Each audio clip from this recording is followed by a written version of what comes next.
Tafiditra ao anatin'ny fandaharam-potoana ny sekoly ambony maro eto amintsika ny fanatanterahana ireny karazana fikarohana samihafa ireny. Anisan'izany ohatra ny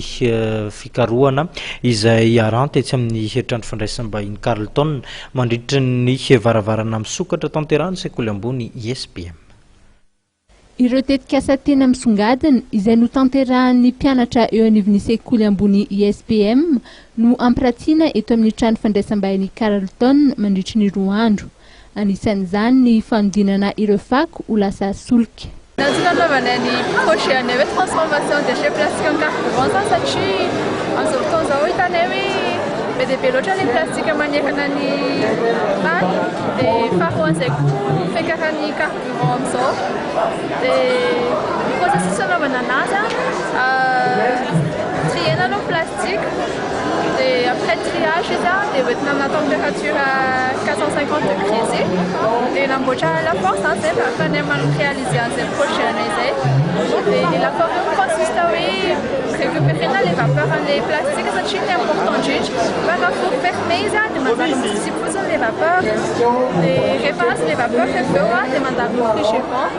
dia rehefa mandalo réfrigérant vapeur dia lasa liquide dia liquide azy iny atao hoe huile pyrolytique dia le huile pyrolytique azy indray mbola mandalo distillation dia après distillation fractionnée fantatra hoe essence na gasoil dia ny ahafantarana anazy température d'ébullition.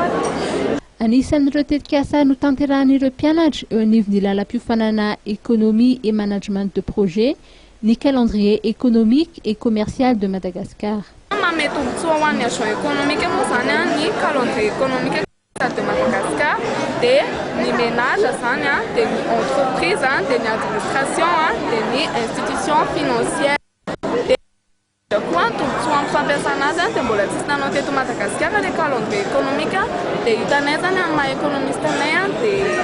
hitanay fa hoe mety hampandroso ny économie Madagascar zany ny fanamboarana ity calendrier ity dia mizara secteur anankitelo le calendrier dia misy secteur primaire dia secondaire dia tertiaire. Ireo mpianatra avy amin'ny lalam-piofanana samihafa dia samy nanana ny tetikasa izay notanterahany avokoa izay samy manana ny mampiavaka azy avy.